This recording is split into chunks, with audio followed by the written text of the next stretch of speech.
Mais tu as choisi de rentrer au Cameroun aujourd'hui parce que tu dis que c'est ta terre. Mais avant de partir, avant d'arriver là-bas, on a envie de savoir pourquoi tu es parti d'abord. Oui, il faut dire que j'avais déjà l'habitude de partir parce que je partais pour des concerts musicaux. Oui. Je voyageais pour des tournées, pour des spectacles. Mais cette fois, sauf que cette fois, je pense que j'ai pensé qu'il fallait que je puisse mettre un peu plus de temps là-bas pour essayer d'obtenir une solution par rapport à ma vision. Parce que j'ai toujours cru que le Seigneur pouvait vraiment opérer un miracle. Oui. Et pourquoi pas en passant aussi par la science, par les médecins.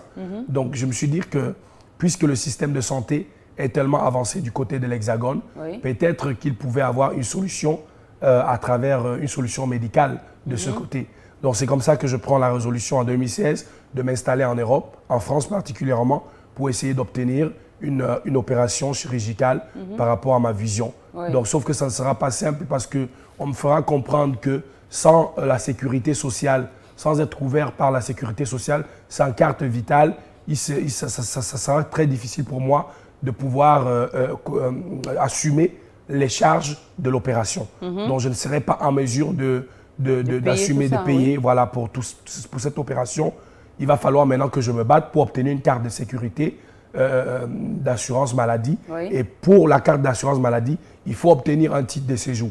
Et du coup, je rentre dans le combat qui est le combat de tous les immigrés en France et en Europe en général, le combat pour l'obtention du titre de séjour.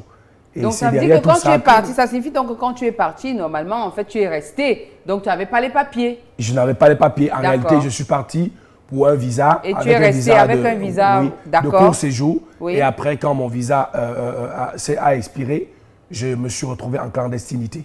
Et je devais me battre comme je peux pour vivre et pour trouver des solutions afin d'obtenir ce fameux titre de séjour. Est-ce que tu l'as eu?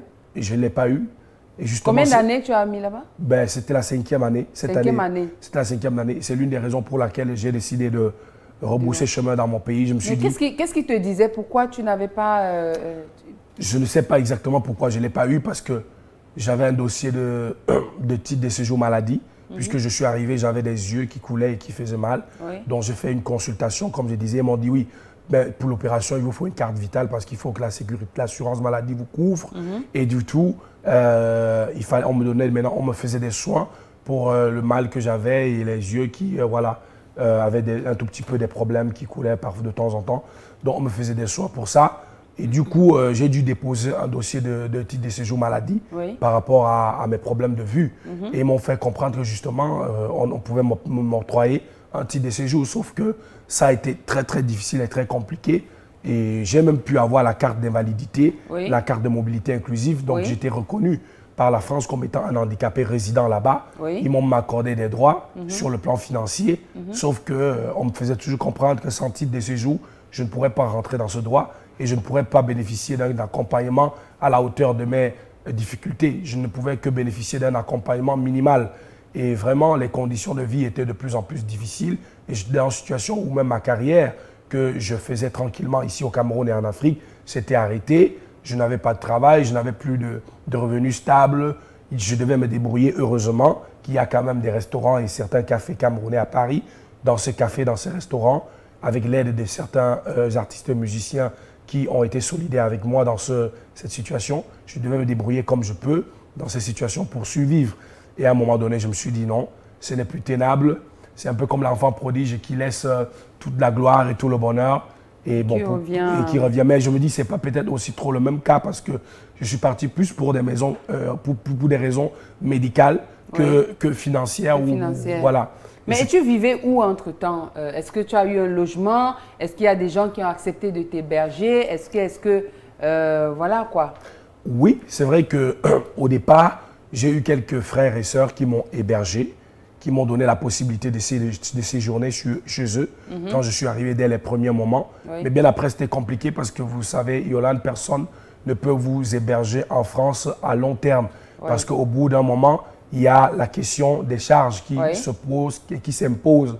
Il y a également le problème, la question de l'avenir. Donc la personne ne peut pas s'occuper de vous tout le temps parce que même ceux qui sont stables en Europe, en France, bénéficient de l'aide sociale. Oui. Donc, personne ne vit là-bas sans le social. Même les entreprises ont besoin du social pour tenir. Donc, du coup, à un moment donné, il fallait vraiment effectuer des démarches administratives pour être couvré, pour que je sois couvert.